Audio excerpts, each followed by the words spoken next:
श्री शिवाय नमस्तुभ्यं। श्री शिवाय आप सब नमस्तुभ्यं। श्री शिवाय जो इस कथा पंडाल में विराजमान है, रोड पर बैठे हुए हैं, पीछे बैठे हुए हैं, श्री शिवाय जहाँ भी आप लोग नमस्तुभ्यं। विराजमान हैं बैठे हैं, श्री शिवाय नमस्तुभ्यं। अपने आप को श्री शिवाय नमस्तुभ्यं। आज खुद को आप श्री धन्यवाद शिवाय देना। नमस्तुभ्यं। श्री शिवाय नमस्तुभ्यं। आज अपने आप को आप धन्यवाद दो कि हमने अपने मनुष्य के जन्म को सार्थक कर लिया, जो ददरुआ धाम की भूमि पर शिव महापुराण की कथा श्रवण कर अपना जीवन हम सार्थक करते चले। शंभु शरणे पड़ी मांगू घड़ी रे दुख काटो दया करी दर्शन। शंभु शरणे पड़ी मांगू घड़ी रे दुख काटो दया करी दर्शन। आज हम आप अपने जीवन की सार्थकता को सिद्ध कर रहे हैं।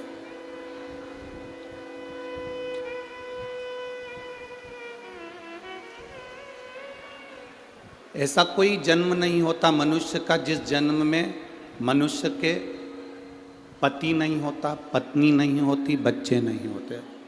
जितने जन्म होंगे,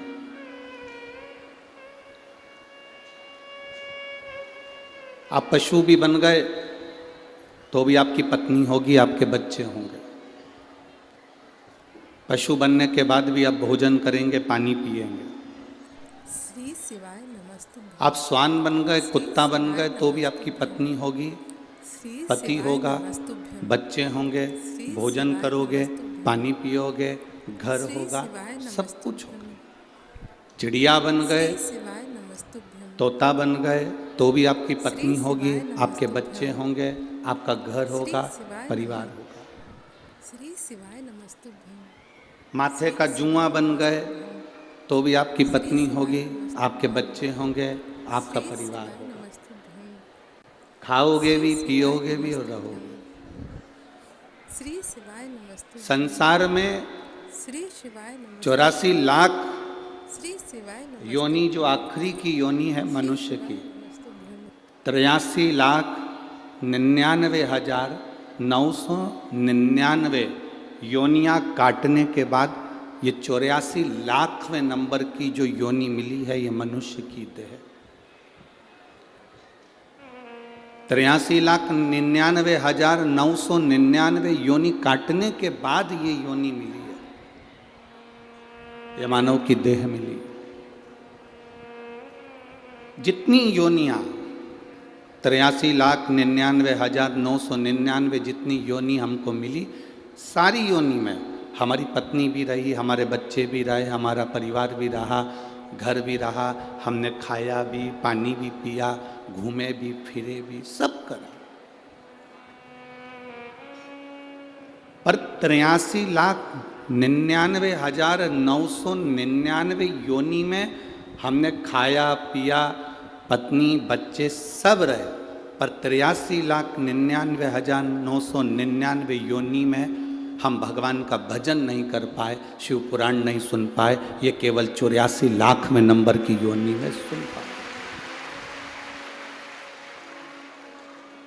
ये हमारी जो मनुष्य की देह है, जो ये मानव का शरीर है, इस योनि में हम सुन पाए। मेरी जीजियों, मेरी भिंड की जीजियों और मेरे जीजाओं, बहुत दूर दूर से आप लोग आए हो। कोई 40 किलोमीटर से, कोई 50 किलोमीटर से, कोई 100 किलोमीटर से, कोई 150 किलोमीटर से, बहुत दूर दूर से आप लोग यहाँ पहुँचे हो। आप लोगों से केवल इतना सा कहना चाहूँगा, 200-500 रुपये खर्च कर कर आप कथा के पंडाल तक पहुँचे हो, तो आपसे केवल निवेदन इतना है, मान रहे हैं कि जगह नहीं है कहीं पर भी, रोडों पर भी लोग फुल बैठे हुए हैं, और यहाँ से आधा किलोमीटर तक इधर, आधा किलोमीटर तक इधर तक लोग रोडों पर, रोड के किनारे, पेड़ों की छाँव में, दुकानों में बैठे हुए हैं। हम मान रहे हैं ये सब चीज़ें, आप लोग एलईडी पर, टीवी पर सब देख रहे होंगे, और हमारा निवेदन है जहाँ तक आवाज़ जा रही है, कहीं पर भी बैठकर आप शिव महापुराण की कथा को श्रवण करिए, बाबा से झोली पसार कर प्रणाम कर कर विनती करिए। बाबा सर्वस्व है, ये मत सोचना कि बाबा यहीं देगा, बाबा जहाँ तुम कथा सुन लोगे बैठकर, बाबा मेरा वहाँ आकर भंडार भर देगा, तुम जहाँ मौका मिले।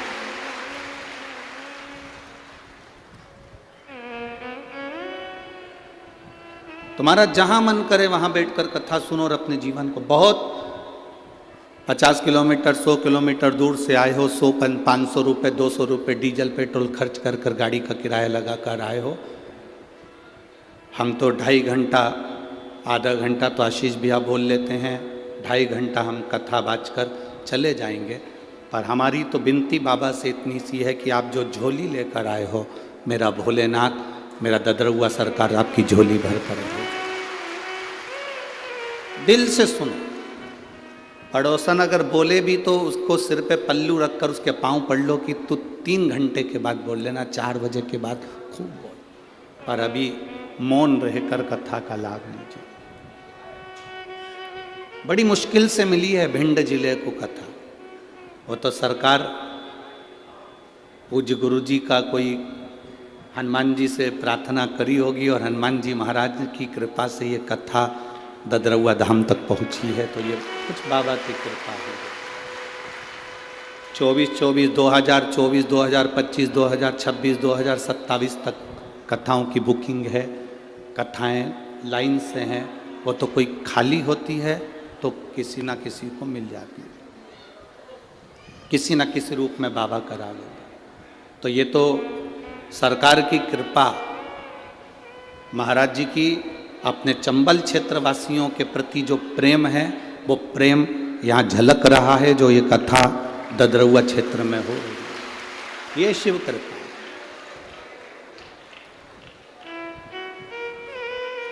भगवान की अविरल भक्ति,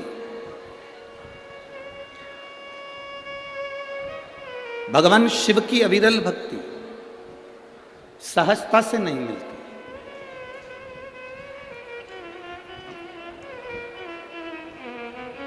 देखो कितना सुंदर कहा है, सती जैसा त्याग होना चाहिए, पार्वती जैसा तप होना चाहिए।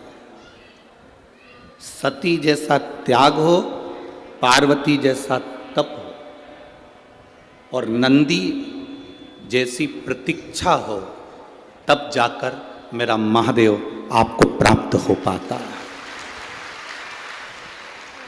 शिव ऐसे ही नहीं प्राप्त हो जाता। सती जैसा त्याग, कोई कह रहा था माता सती ने अपने पति की निंदा नहीं सुनी, ना ना, शिव महापुराण की कथा में उमा खंड में लिखा गया, सती खंड में लिखा गया, सती अपने पति की निंदा नहीं सुनी। ये बात नहीं लिखा स्कंद पुराण में या शिव पुराण में, लिंग पुराण में भी यह वर्णन नहीं आया, कूर्म पुराण में भी यह वर्णन नहीं आया, शास्त्र में वर्णन आया सती अपने पति की निंदा से मतलब नहीं है। पुराण में लिखा है सती शिव की निंदा नहीं सुन सकी।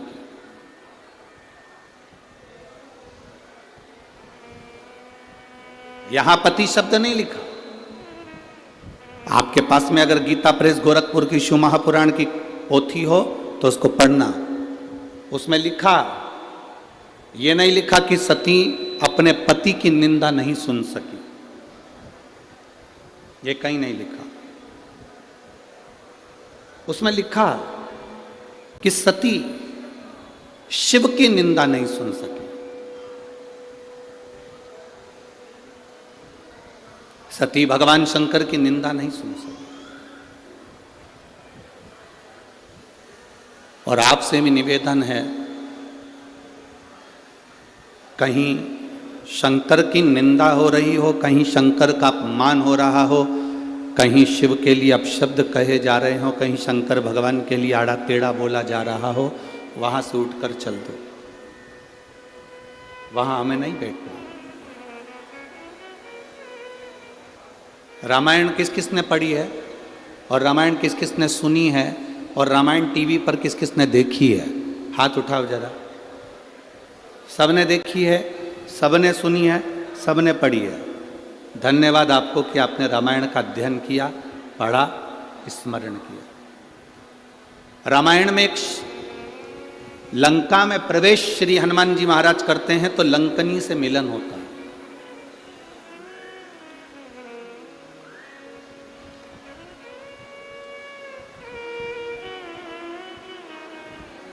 हनुमान जी महाराज जब लंका में प्रवेश कर रहे हैं तब एक स्त्री, लंकनी नाम की एक स्त्री मिलती है। सुरसा मिली, माता कहकर प्रणाम करा। छाया पकड़ने वाली राक्षसी मिली, प्रणाम करा माता कहकर। लंकनी मिली,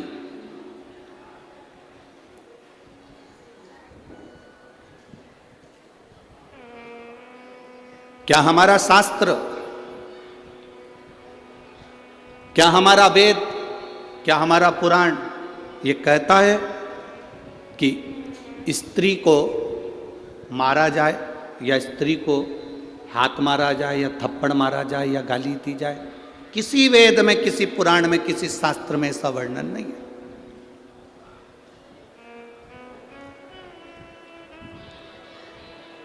जब हमारे शास्त्रों में यह वर्णन नहीं है तो फिर हनुमान जी महाराज ने लंकनी पर मुष्टिक का प्रहार क्यों किया?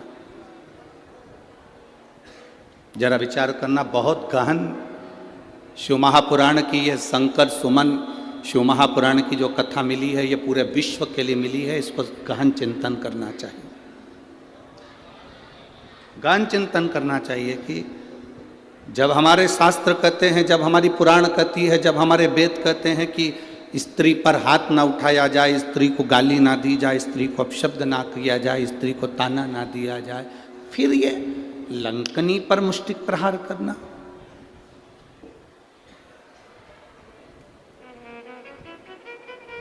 लंकनी पर मुष्टिक प्रहार। कौन है ये लंकनी? कौन है ये स्त्री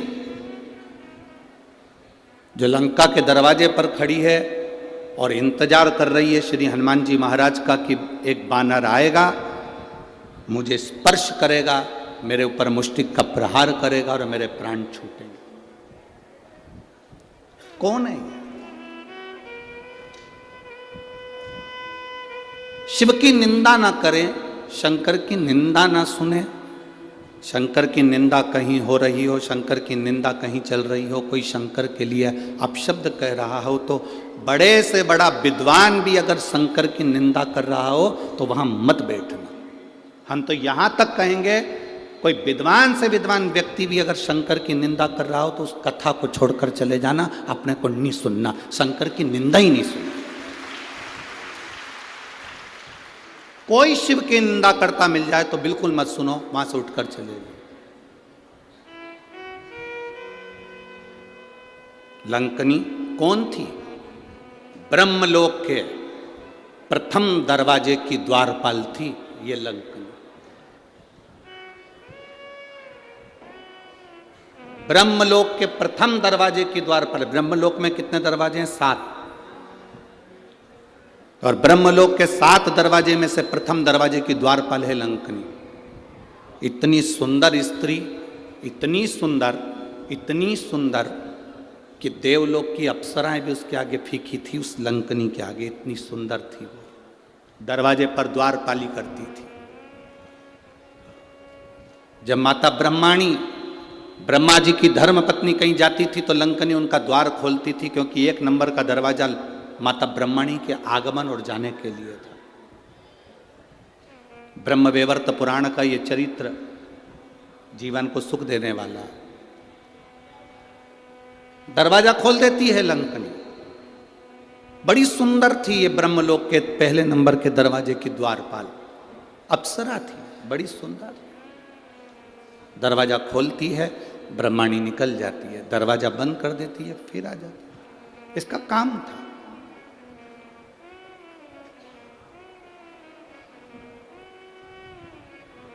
आप में से कई लोग ऐसे होंगे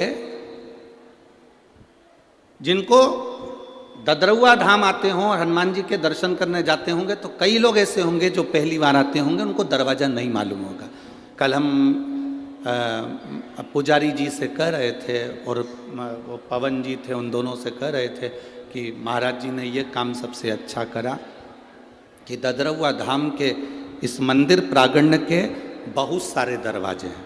तो पुजारी जी कह रहे थे महाराज जी कम से कम 8 दरवाजे हैं मंदिर में प्रवेश आने जाने के। इसी ब्रह्मलोक में ब्रह्मा जी के प्रवेश द्वार 7, उसमें से एक द्वार पर दरवाजे पर ये सुंदर स्त्री खड़ी है जो दरवाजा खोलती है, बंद करती है, पहरेदारी करती है, चौकीदारी करती है। अब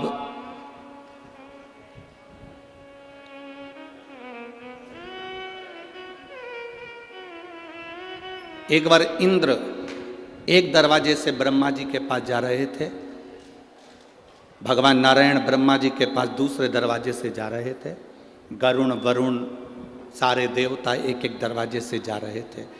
एक दरवाजा ऐसा था जो 1 नंबर का दरवाजा था, वो खुला था। ब्रह्मा जी क्या सभा लग रही है, ब्रह्मा जी क्या सभा होने वाली है, ब्रह्मा जी क्या मीटिंग होने वाली है, सब देवता आमंत्रित हो रहे हैं और उसी आमंत्रण में भगवान शिव भी प्रवेश कर रहे हैं। कितनी सुंदर जगह वो लंकनी रह रही थी, कितनी सुंदर थी, एकदम सुंदर अप्सराओं की तरह, बहुत सुंदर।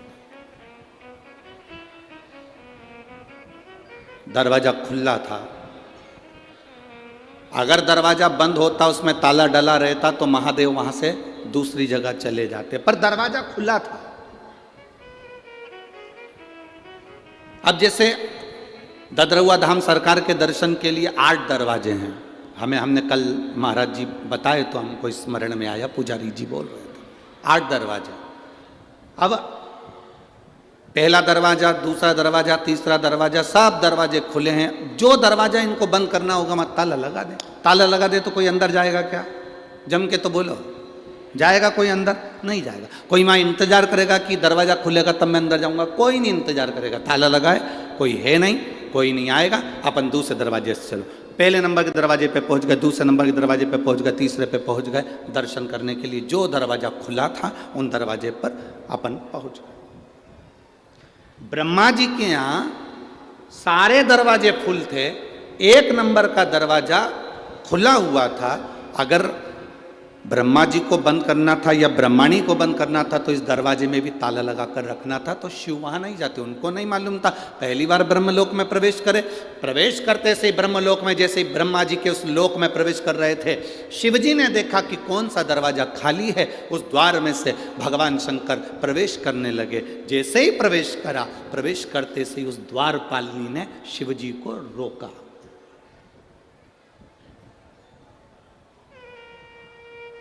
वो दरवाजे पे खड़ी हुई उस लंकनी ने, उस द्वारपालिनी ने, जो सुंदर है, अति रमणीय, अति सुंदर, उसने रोक दिया।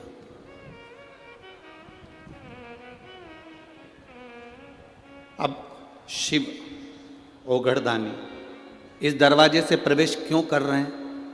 शंकर भगवान इसलिए प्रवेश करे क्योंकि इसी दरवाजे से भगवान विष्णु भी गए थे, इसी दरवाजे से इंद्र भी गए थे, इसी दरवाजे से कुबेर भी गए थे। तब इस सुंदर स्त्री ने उनको नहीं रोका। पर जैसे ही देवाधिदेव महादेव दरवाजे पर आए, आते से ही उस सुंदर स्त्री ने महादेव को साधारण सा पुरुष जाना और आवाज लगा कर कहा, ए बाबा,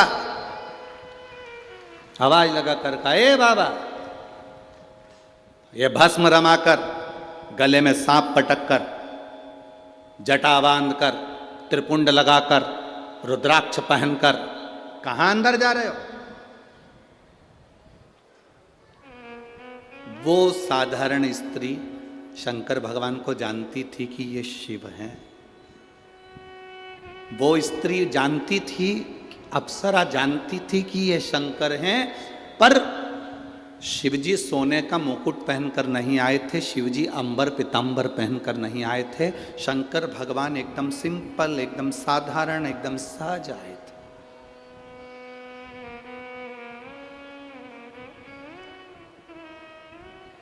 अब यहां जितने संत बैठे हैं आप इनका दर्शन कर रहे हो, और भी संत आए उनका कभी दर्शन करिए, और भी संत आए उनका दर्शन करिए, जितने उधर बैठे हैं उन संतों का भी दर्शन करिए, और भी कुंभ के मेले में जाने के बाद में आप कुंभ के मेले में दर्शन करिए संतों का। कोई भस्म चढ़ाया हुआ है, जटाजूट बांधा हुआ है, मृगछाला पहना हुआ है, रुद्राक्ष पहना हुआ है, किसी संत को कभी हल्के में मत लो। हमने कह दिया ये बड़े हैं वो छोटे हैं, ये बड़ा है वो छोटा, ना ना ना ना, ये हमारी दृष्टि है कि हम बड़ा छोटा करते। संत, साधु, गुरु और अग्नि, अग्नि देखिए, आग कभी छोटी नहीं होती। आग घास के पुले पर कपड़े में, कागज में छोटी सी चिंगारी भी पटक दो, पूरा मकान जलाकर राख कर देती है, पूरा मकान। संत, साधु, गुरुजन, ब्राह्मण जन, अग्नि साधारण नहीं होती, छोटी से छोटी अग्नि भी पूरे मकान को जलाने की सामर्थ्यता रखती है। छोटे से छोटा संत भी राम नाम, कृष्ण नाम, शिव नाम में इतना डूबा रहता है कि दुनिया के पाप को जलाने की सामर्थ्यता रखता है। हम उसको ले लेते हैं हल्के में, नहीं साधारण संत होंगे, हाओ पंडित जी का छोरा होगा, हाओ ऐसा होगा, हाओ वैसा होगा, ना ना ना ना।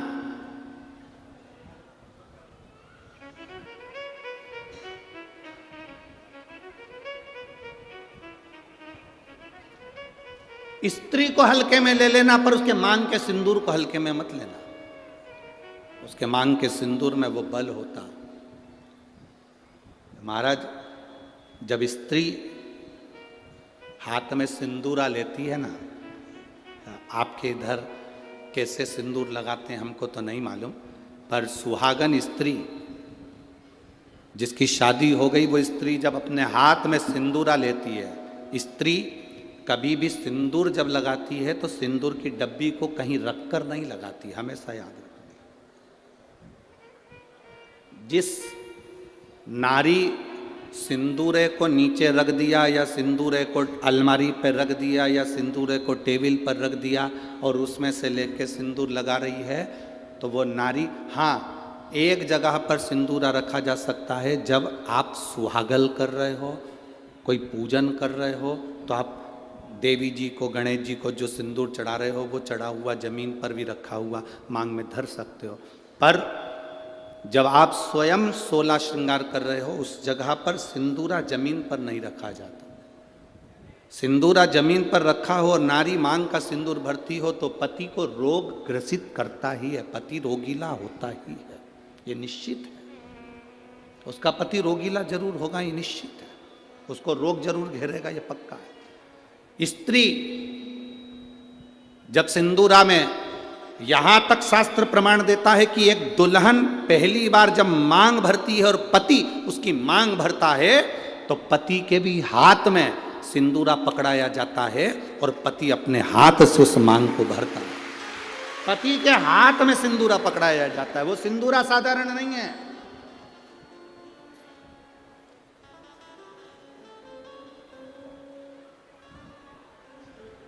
आप में से कोई कोई ऐसी आलसन हो सकती हैं, कोई ना कोई ऐसे आलसी हो सकते हैं कि ड्रॉज में ड्रॉज खोली, उसमें रखा था, उसी में से निकाल के और भर ली और उसी में रख दिया। ऐसी कहीं कहीं की मिस इंडिया हो सकती है, ऐसी कहीं कहीं की। पर मेरा विश्वास कहता है, भिंड जिले की तो नहीं कह सकता कि ऐसी होगी, भिंड जिले की जितनी होंगी हाथ में सिंदूरा लेकर सिर पर मांग भरने वाली ही होगी। सिंदूरा हाथ में लेकर, तो स्त्री को हल्के में ले लो पर उसके सिंदूर को हल्के में नहीं ले सकते, सिंदूर में वो बल होता।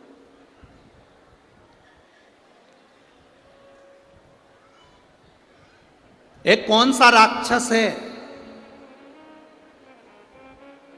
जिसका संहार, वो कौन सा राक्षस है जिसका संहार एक स्त्री ने मांग के सिंदूर से अपने दूसरे प्रतिबिंब को प्रकट कर कर मारा था? वो कौन सा राक्षस है? ऐसा कौन सा राक्षस जिसको वर था कि वो स्त्री के हाथ से मरेगा और स्त्री अपने मांग के सिंदूर से, उस सिंदूर से अपनी परछाया प्रकट कर लेती है और परछाया से मारती है? वो एक ही राक्षस था, मुल्कासुर। कौन सा राक्षस?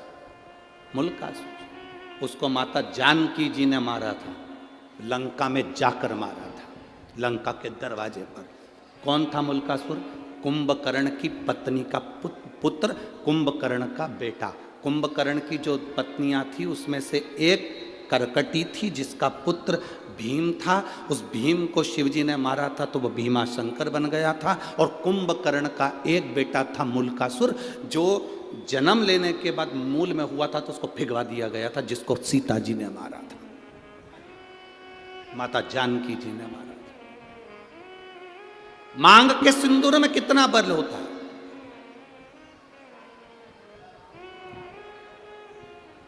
मांग के सिंदूर में कितनी तेजता होती है, कितना बल होता है, ये स्त्री जाने।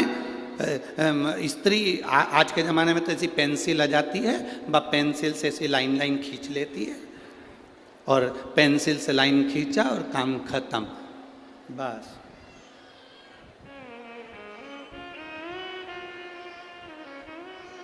नहीं नहीं भाई,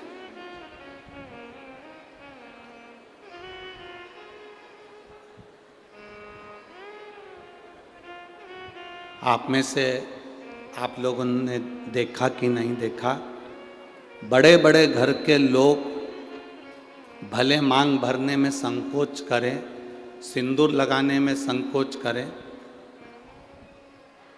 पर तुम्हारे यहाँ पर कोई काम करने वाली आई हो ना, तुम्हारे यहाँ कोई बर्तन मांजने वाली आई हो, वजन ढोने वाली, ईंट रखने वाली, फावड़ा गेती रखने वाली, रेत भरने वाली, वो काम करने वाली स्त्री को देखना। एक पैसे वाले के यहाँ की नारी भले मांग भरने में संकोच कर सकती है, पर एक गरीब स्त्री कभी मांग भरने में संकोच नहीं करती, वो मांग भर कर चलती है।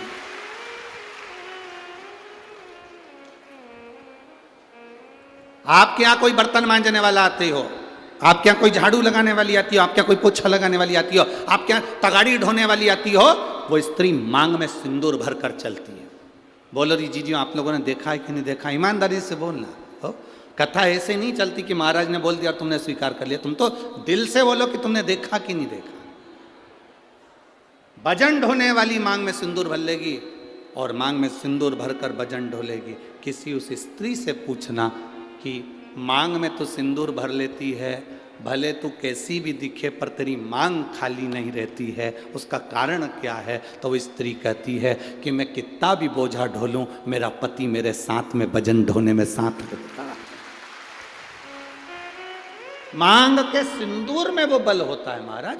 वो सिंदूर जो सीता जी अपनी मांग में भर रही, वो सिंदूर आज तक ददरुआ धाम सरकार श्री हनुमान जी महाराज के तन पर तुम्हें लगा हुआ दिखता है। उस सिंदूर में कितना बल होगा, उस सिंदूर में कितना आनंद होगा, वो सिंदूर क्या साधारण होगा?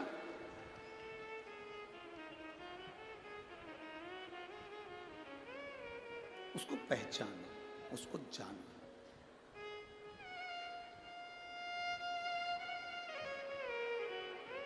जरा विचार करिएगा, स्मरण में लाइएगा। वो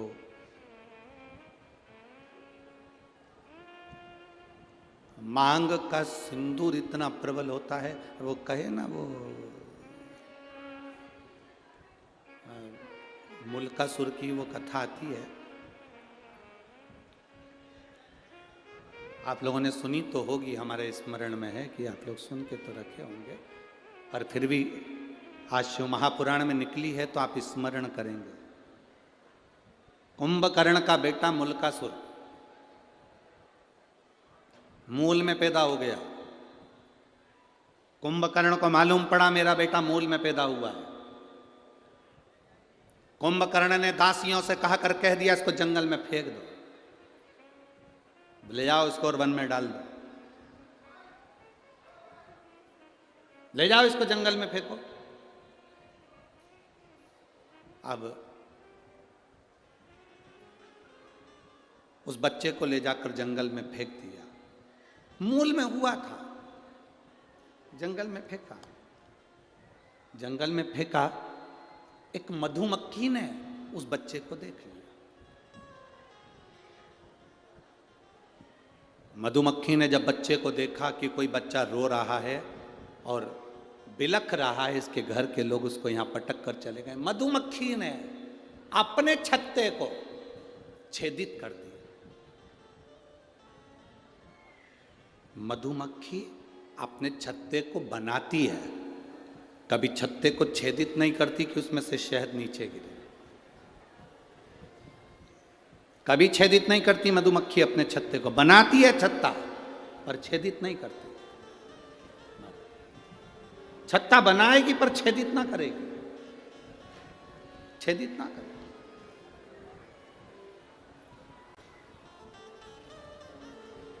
मधुमक्खी ने अपने छत्ते को छेदित कर दिया, शहद नीचे टपकने लगा। वो जो मुल्कासुर था, कुंभकर्ण का जो बेटा था मुल्का, वो नीचे सोया था, रो रहा था। मुंह में शहद उसके जाने लगा। मुल्का धीरे धीरे धीरे धीरे रोना बंद कर दिया। दूसरी मधुमक्खी आ गई, तीसरी मधुमक्खी आ गई। बहुत सारी मधुमक्खियों ने उस बालक को पाल पोस कर बड़ा करा और उसका नाम मुल्का, कुंभकर्ण का बेटा। कुंभकर्ण के दोनों बेटों का चरित्र बड़ा विचित्र है। एक करकटी से पैदा हुआ भीम, जिसको शिव जी ने मारा था तो भीमा शंकर, मेरे भोलेनाथ का 12 ज्योतिर्लिंग में से एक ज्योतिर्लिंग भीमा शंकर बना। और दूसरे नाम पर यह मुल्क, ये मुल्का। अब मुल्का बड़ा हो गया, मधुमक्खियों ने पाल पोस कर बड़ा करा। तो मधुमक्खी कोई माता मानता था, मधुमक्खी कोई पिता मानता था। एक मधुमक्खी से उस मुल्का ने पूछा, मां, अब देखो हमारा सनातन धर्म कितनी सुंदर बात कहता है, मानो तो मैं गंगा मां हूं, ना मानो तो बहता पानी। आप अगर एक पाषाण को, एक पत्थर को भी पूज रहे हो तो वो पत्थर भी तुम्हारी नैया पार कर सकता है जिसकी तुम पूजन कर रहे हो। सनातन हिंदू धर्म में है क्या? आपका विश्वास सनातन हिंदू धर्म को मजबूत करता है। शिव महापुराण की कथा क्या देती है? शिव महापुराण की कथा क्या देती है आपको? विश्वास, भरोसा, दृढ़ता। एक पत्र आया है, देखिए।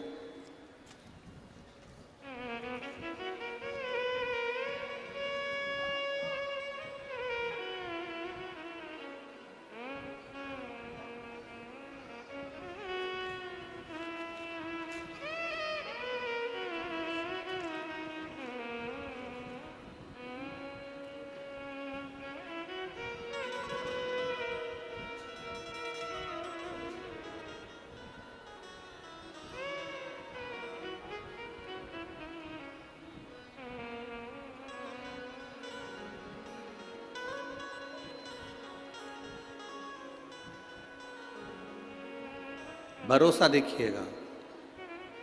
गुरुजी 13 साल से संतान नहीं थी। मैं बाबा का क्या वर्णन करूं गुरुदेव। ये पत्र में हरि सरकार मारुति नंदन महाराज मिश्रा जी के हाथ से भेज रही हूँ। जिनने पत्र भेजा है वह हाथ आप ही लेके आए महाराज जी, एक बार हाथ हिला दीजिए। ये पत्र मैंने महाराज जी के हाथ से भेजा है। मैं दिल्ली से लाइव देख रही हूँ इस कथा को। ददरवा धाम सरकार के चरणों को नमन करती हूँ। गुरुदेव, ये पत्र में हनुमान हरि सरकार मारुति नंदन महाराज जी मिश्रा जी के माध्यम से भेज रही हूँ। गुरुदेव, 13 साल से मेरे यहाँ बच्चे नहीं थे। मैं बाबा का क्या वर्णन करूँ। मेरे पति दिल्ली पुलिस में एसआई के पद पर तैनात हैं। मेरा नाम वीर सिंह यादव है, मेरी पत्नी का नाम मंजू यादव है। मैं जिला भिंड के थाना मो तहसील गोहत ग्राम धमूरी, जो ददरुआ धाम से मात्र 2 किलोमीटर की दूरी पर स्थित है, वहाँ का रहने वाला। मेरे यहाँ संतान नहीं थी। मैं बाबा को क्या वर्णन करूं गुरुदेव। सब जगह गए, कोई सुख ना मिला। तब शिवजी पर 1 लोटा जल चढ़ाना प्रारंभ करा। तब मेरी पत्नी ने मुझसे कहा, तो मैंने मेरी पत्नी से कहा, क्या शंकर जी पे जल चढ़ाने से औलाद हो जाती है, संतान हो जाती है? अगर ऐसा होता तो पूरा विज्ञान फेल हो जाता, पूरा साइंस फेल हो जाता। फिर भी गुरुजी, मेरी पत्नी मुझे रोज पानी का लोटा हाथ में पकड़ाती, मैं शिव जी को चढ़ाता। डॉक्टरों ने तो 13 साल से जांच करी और हर बार यही कहा कि तुम्हारे यहाँ कभी संतान नहीं होगी। मेरी पत्नी और मैं शिव जी को जल चढ़ाकर वहीं बैठकर पी लेते। आपने कहा था नंदी के पास बैठकर शंकर का दर्शन करा करो और शिव जी से जो कहोगे नंदी सुनेगा और वो देगा। सफ़ेद आंकड़े की जड़ का प्रयोग करा, शिव जी पे चढ़ा हुआ जल पीना प्रारंभ करा। बाबा की कृपा क्या होती है गुरुदेव, 16 अक्टूबर 2023 के दिन सोमवार को मेरे यहाँ पुत्र रत्न की प्राप्ति हुई है। मैं बाबा को दंडवत करता हूँ, प्रणाम करता हूँ। बैठिए महाराज, प्रणाम आपको। शिव कृपा इसी को कहते हैं। केवल एक सनातन हिंदू धर्म ऐसा है, भारत की भूमि पर सनातन धर्म ऐसा है जो पत्थर में भी प्राण देता है। सनातन हिंदू धर्म केवल ऐसा है जो विश्वास को पक्का करता है, भरोसे को दृढ़ करता है और परमात्मा का दर्शन करता है। आप में से कई माताएं ऐसी बैठी हैं जिन्होंने पशुपति व्रत करा होगा और बाबा ने दिया होगा, 1 लोटा जल चढ़ाया होगा, बाबा ने दिया होगा। ददरुआ धाम आए होगे तो हनुमान जी ने दिया होगा। संसार में जन्म लिया है तो हमने उस परमात्मा की भक्ति करी और उससे हमें मिला, विश्वास के बल पर।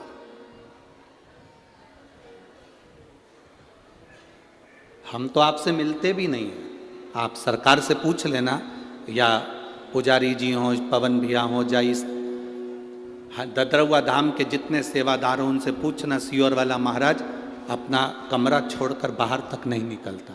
और जितने गार्ड लगे हों वहाँ पुलिस विभाग के लोग लगे, उनसे पूछना। वो महाराज होंगे बहुत सारे आपके यहाँ आते होंगे, मिलते होंगे, जुलते होंगे, हम नहीं मिलते। हमारा एक ही काम है, हमारे पास में जो छोटा सा शिवलिंग है, ठाकुर जी हैं, उनका पूजन करना। जितना बन सके अपने को बाबा ने जो समय दिया है उस समय में पाठ करना और भगवान की माला जपना। जितनी जप सकते हो उतनी जपो। ये संसार से मिलेंगे तो आप 100, 500, 200 रुपये देकर जाओगे, पर मेरे भोलेनाथ को जपूंगा तो वो मेरी जिंदगी में मेरा हाथ पकड़कर ऊपर पहुंच जाएगा। केवल यही कथा नहीं, आपने पूरे जितनी बार कथा सुनी होगी, हमने एक बात कहा, हम मिलते नहीं है। बोला था कि नहीं बोला था? हम कहीं नहीं मिलते। पीछे के 1-2 दिन होते हैं जिसमें कहीं कोई मिलने वाला होता है तो मिलते, ना मिलते, कमरे से निकलते ही नहीं। और हमारे कमरे में हमारे चाहे गार्ड हों, चाहे आशीष भैया हों, चाहे हमारे ब्राह्मण हो, हमारे कमरे में नहीं आते। भजन करा, स्मरण करा, जाप करा, अनुष्ठान करा, भक्ति करी, केवल कथा में आए, यहाँ से चले, इसके सिवाय कुछ नहीं। क्यों मिले आपसे? आप मिलो, श्री हनुमान जी महाराज ददरुआ धाम में बैठे हैं उनसे आप मिलो, मेरे भोलेनाथ जी मंदिर में बैठे हैं उनसे आप मिलो, भगवान की विरल भक्ति से। हमसे क्यों मिलना, किस लिए?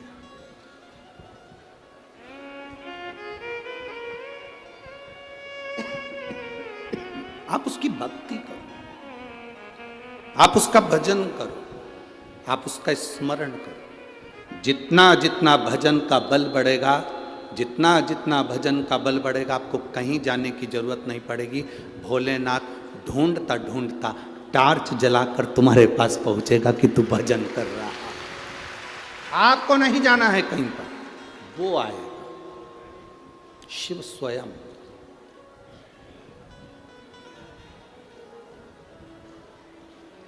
शंभू का मतलब क्या होता है? अपन कहते हैं भोले शंभू। शंभू का मतलब क्या? स्वयं भू। किसी देवता को शंभू नहीं कहा गया, केवल एक देवाधिदेव महादेव जिनको शंभू कहा गया क्योंकि वो स्वयं भू है, स्वयं प्रगट है, ना कभी जन्म हुआ ना कभी मरता है। वो दुनिया के साथ में आज भी है, कल भी रहेगा। ब्रह्मांड नष्ट भी हो गया तो शिव रहेगा, बाकी का साफ है। स्वयं भू है वो, इसलिए उसको शंभू कहा गया। स्वयं भू शंभू है।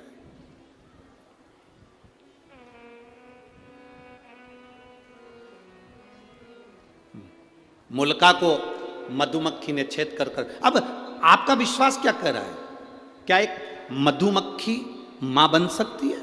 वो भी एक इंसान के बच्चे की, मनुष्य के मानव के बच्चे की?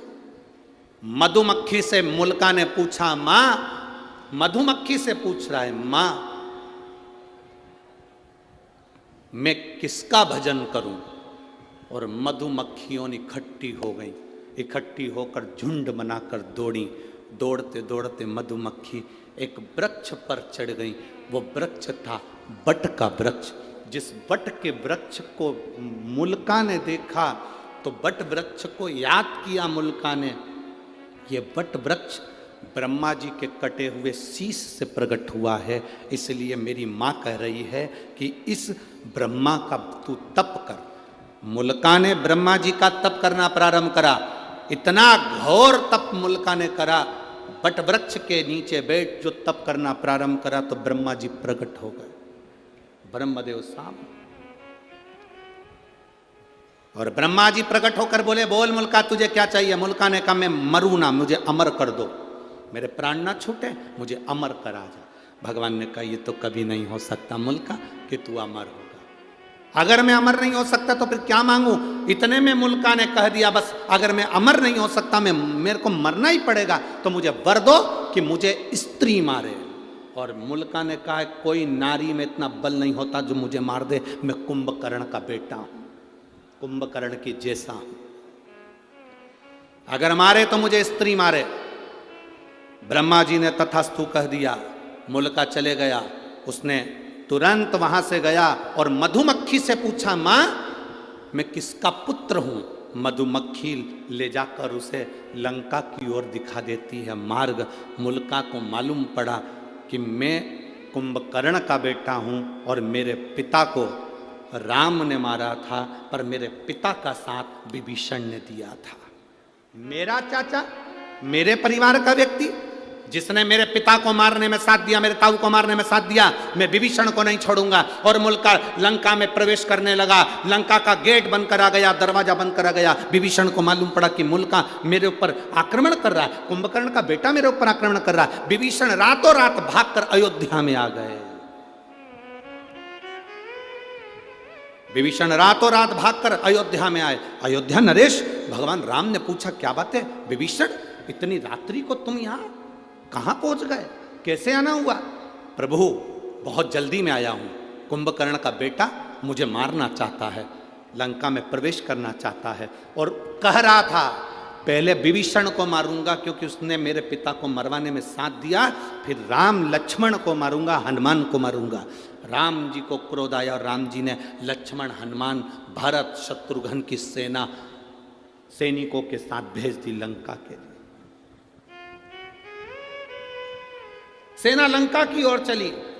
बीच मार्ग में मुल्कासुर ने सेना को रोक लिया। युद्ध प्रारंभ हुआ। ऐसा भयंकर युद्ध लक्ष्मण जी के साथ में, भरत जी के साथ में, शत्रुघ्न जी के साथ में और हनुमान जी के साथ जब हुआ, मुल्का आखिरी में जीत गया। हार गए। हारते से ही तब तुरंत सूचना पहुंचाई विभीषण ने भगवान राम के पास में कि ये मुल्का तो मर नहीं रहा, क्या करा जाए? हनुमान है ना वहां पर, नहीं मर रहा, क्यों नहीं मर रहा समझ नहीं आ रहा। राम जी ने सेना तैयार करी और लंका की ओर चल दिए। बीच मार्ग में फिर मुल्का और राम जी का युद्ध प्रारंभ हुआ, पर मुल्का मरने को तैयार नहीं। मुल्का मरने को तैयार, मुल्का मर ही नहीं। जब मुल्का नहीं मरा, मरने को नहीं आजी, हनुमान जी को लगा मेरे प्रभु इस मुल्कासुर से युद्ध लड़ रहे हैं। रावण को तुरंत पछाड़ दिया, कुंभकर्ण को तुरंत पछाड़ दिया, मेघनाथ, अक्षय सब मारे गए, बड़े से बड़े असुर मारे गए। आज मेरे प्रभु के सामने ये मुल्कासुर है, कुंभकर्ण का बेटा, और मरता नहीं है।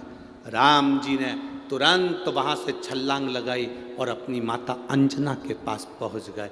मां अंजना ने पूछा, मेरा वीर बजरंगी आया है, मेरा हनुमान आया है? बेटे को गले से लगाकर पूछा, बजरंगी क्या बात है हनुमान? हनुमान कहते हैं, माँ पवन सुत। क्या बात? हनुमान जी कहते हैं, माँ मुल्कासुर के साथ में मेरे प्रभु का युद्ध हो रहा है पर मरता नहीं है। माता अंजना ने कहा, रुक, बैठ मेरे साथ। माता अंजना ने पार्थिव शिवलिंग का निर्माण करा, शिव जी की स्तुति करी, शंकर भगवान से पूछा, बाबा पधारो, भगवान राम युद्ध लड़ रहे हैं पर मुल्कासुर मरता नहीं है, आप आओ। उसी समय देवाधिदेव महादेव प्रकट होकर बोले, क्यों चिंता करती हो अंजना? हनुमान से कहो राम जी की आज्ञा लें, सीता जी को अयोध्या से बुलाया जाए और मुल्कासुर के साथ युद्ध कराया जाए। सीता को बुलाएं और युद्ध कराएं। पर माता जानकी तो कभी क्रोध करती ही नहीं है। माता सीता को तो कभी जिंदगी में क्रोध आता ही नहीं है। मां जानकी तो कभी क्रोध करती नहीं, क्योंकि राजा जनक की पुत्री है। राजा जनक को शब्द पर शब्द लोगों ने कहा, पर राजा जनक जी को कभी क्रोध नहीं आया। जनक की पुत्री जानकी कैसे क्रोध कर सकती है? वो जानकी तो कभी क्रोध कर ही नहीं सकती, माता सीता तो कभी क्रोध कर ही नहीं सकती। भोलेनाथ जी ने कहा, आप राम जी से आज्ञा लो। हनुमान जी महाराज तुरंत राम जी के पास गए। महाराज, इस मुल्कासुर को ब्रह्मा जी का वर है, ये स्त्री के हाथ से मरेगा। आप जब तक सीता को नहीं लाएंगे, सीता ही इसको मार सकती है। राम जी ने आज्ञा करी, हनुमान जाओ अयोध्या, सीता को लेकर आओ। माता सीता को लेकर आओ। जानकी जी मांग में सिंदूर भर रही थी, माता जानकी श्रृंगार कर रही थी। जिस समय हनुमान जी पहुंच गए, हनुमान जी ने पूछा, मां ये मांग में सिंदूर क्यों? इससे पति की आयु बढ़ती है, पति अच्छा रहता है। हनुमान जी ने कहा, माँ मैं भी सिंदूर लगा लूं तन पर। हनुमान जी लगाए तन पर सिंदूर। माता जानकी जी से कहा, माँ जल्दी श्रृंगार करिए, मेरे साथ चलिए। राघव जी ने, मेरे प्रभु ने आपको बुलाया है, राम जी ने आपको बुलाया, स्वामी ने बुलाया है। सीता जी हनुमान जी के साथ पहुंच गई युद्ध के मैदान में। राम जी ने कहा, जानकी ये सामने जो मुल्कासुर खड़ा है, इसको तुझे मारना है। सीता जी कहती हैं, मुझे तो क्रोध आता ही नहीं, मैं कैसे मार सकती हूं? कैसे मार सकती हूं? सीता जी को क्रोध नहीं आ रहा था, मैं कैसे मारूं? राम जी ने सोचा, करूं तो करूं क्या? मेरे राघव जी ने शिव जी का स्मरण करा, बाबा हे रामेश्वरम, हे शंकर अवघड़दानी, आप पधारो। बाबा ने आकर पूछा, क्या बात है राघव जी? राघव जी कहते हैं, ये सीता को क्रोध नहीं आ रहा। सीता को क्रोध नहीं आएगा तब तक मुल्कासुर मरेगा नहीं। तुरंत भोलेनाथ जी ने कहा, मेरा 11वां रुद्र उतारे हनुमान। शिव और शक्ति कभी अलग नहीं होते। हनुमान भी शिव और शक्ति का प्रतिबिंब है। हनुमान का जो शरीर है वो शिव है और हनुमान की जो पूंछ है वो शक्ति है। हनुमान का शरीर शिव है और हनुमान की जो पूंछ है वो शक्ति है। हनुमान का शरीर शिव है और जो पूंछ है वो पार्वती है। एक काम करो हनुमान, जहां से सीता जी निकलकर रथ के ऊपर चढ़े वहां तुम्हारी पूंछ से तुम थोड़ी सी बुआरी लगा देना, झाड़ू लगा देना। थोड़ी सी बुआरी, थोड़ी सी झाड़ू अपनी पूंछ से लगा देना, थोड़ी सी बुआरी।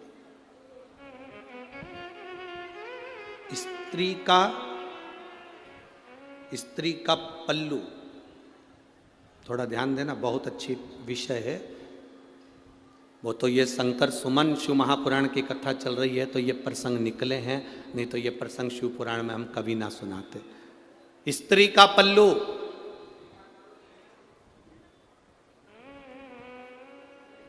एक माता का पल्लू, नारी की चोटी, नारी के केश और हनुमान जी की पूंछ, ये तीनों में पार्वती की शक्ति समाई होती है। एक, इसलिए हमारे भारत का इतिहास रहा है, हमारे सनातन धर्म का इतिहास रहा है। माताएं जब अपने बच्चे को रोता हुआ देखती है तो अपने पल्लू से ऐसी ऐसी नजर उतार देती। बोलो री जीजियो, सही है कि गलत है? चलो ये भी जाने दो, जब लड़का शादी के लिए जाता है या लड़की की शादी होती है तो माँ अपने पल्लू में 2-3 चीज रखती है। एक तो वो ऐसी मथनी करती है ना, क्या बोलते हैं उसको, रई। रई, ऐसी रई को अपने पल्लू में लेके दूल्हे के ऊपर से, दुल्हन के ऊपर से ऐसा ऐसा करती है। हमारे यहाँ उसको परछन कहते हैं। आपके यहाँ क्या कहते हैं? जम के तो बोलो जरा, आपके यहाँ करते कि नहीं करते पहले तो ये बताओ। फिर वो मूसल लेती है छोटा सा, फिर मूसल को भी दूल्हा दुल्हन के ऐसा ऐसा करा जाता है। फिर वो सूपड़ा रहती है, सूपा फटकने वाला, उसका कोना लेकर वो भी ऐसा ऐसा दूल्हे को दुल्हन को करती है। क्या बोलते हैं इधर? हमारे यहाँ उसको परछन कहते हैं। दूल्हा दुल्हन की परछन करी जाती है। सास करती है, माँ करती है। माँ का पल्लू, माता का पल्लू, स्त्री की चोटी, हनुमान जी की पूंछ, उसमें माँ जगत जननी दुर्गा, माँ आद्य शक्ति समाई होती है। तुरंत कह दिया भोलेनाथ जी ने, जब सीता यहाँ से निकल कर जाए, हनुमान तेरी पूंछ से बुआरी लगा दे। उस पूंछ का एक कण भी सीता के शरीर को छू गया, सीता में तेज देवी का आ जाएगा और इतना क्रोध करेगी कि तुझे कुछ नहीं करना, वो मुल्कासुर को मार देगी। मुल्कासुर इतना तेज। हम हनुमान जी के मंदिर में जाते हैं, वहां का सिंदूर अपने सिर पर लगाते हैं। क्यों लगाते हैं? कारण क्या है?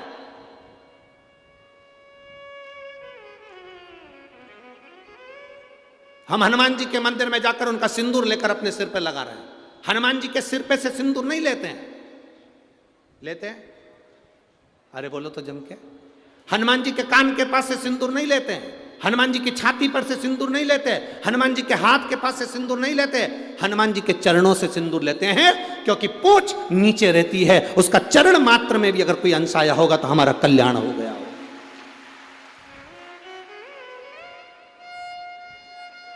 अब तुम्हारे यहां अगर ऐसा होता हो कि सिर पे से सिंदूर लेके लगा लेते हो तो बात दूसरी। हाँ, शास्त्र नहीं है, शास्त्र ये वर्णन करता ही नहीं कि सिर पे से सिंदूर। यहाँ तो हनुमान जी के चरणारविंद का सिंदूर लेकर मस्तक पर लगाया जाता है। हनुमान जी की पूंछ नीचे रहती है, उस पूंछ में से एक अंश भी उनके केश का भूमि पर गिरा होगा, उसमें सिंदूर लग गया होगा, हमारे मस्तक पर लगा होगा तो हमें बल मिलेगा। बल मिलेगा तो संसार से लड़कर हम आगे निकल जाए। पवन तनय संकट हरन मंगल मूरति, राम लखन सीता सहित हृदय बसो। शिव है वो।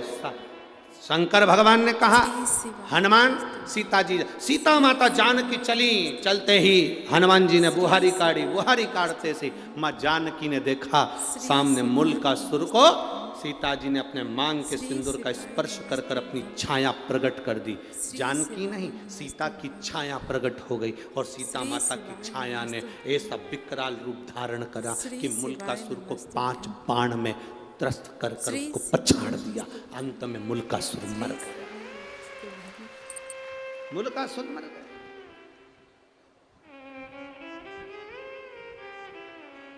समाप्त। शिव शिव है, शंकर ओघड़ी है। महाराज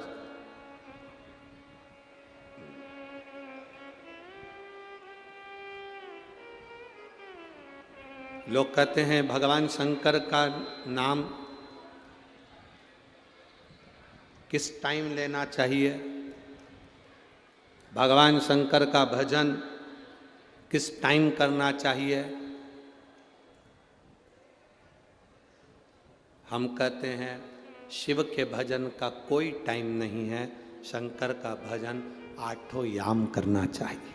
8 याम जब तुम्हारा मन करे तब शिव जपो, जब तुम्हारा मन जपे मन कहे तब राम जपो, जब तुम्हारा मन कहे तब तुम सीता जपो, जब तुम्हारा मन कहे तब कृष्ण जपो, जब तुम्हारा मन कहे तब भगवान का भजन करो। आठों याम सीता राम 24 घंटे हर पल हर घड़ी जपना चाहिए। तो किसी ने कहा, एक महाराज जी प्रवचन में कह रहे थे कि सुबेरे शाम जपना चाहिए।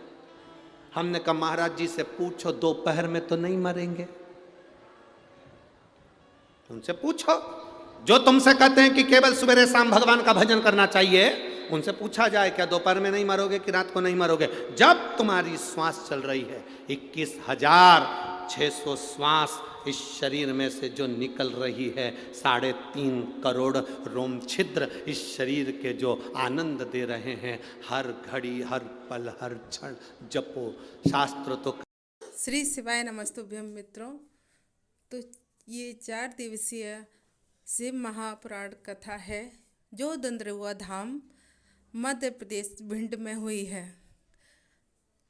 ये कथा का रस्ता तो आप लेते हुए इस कथा को आप सुने, और अगर आपको कथा अच्छी लगी हो तो प्लीज़ मेरे चैनल को लाइक एंड सब्सक्राइब करें, ताकि आपको हम और पंडित प्रदीप मिश्रा जी यानी कि पूज्य गुरु जी के जो भी वीडियो हैं अपलोड करते रहें। प्लीज़ मेरे चैनल को लाइक एंड सब्सक्राइब करें। धन्यवाद। श्री शिवाय नमस्तुभ्यम। हर हर महादेव, हर हर महादेव।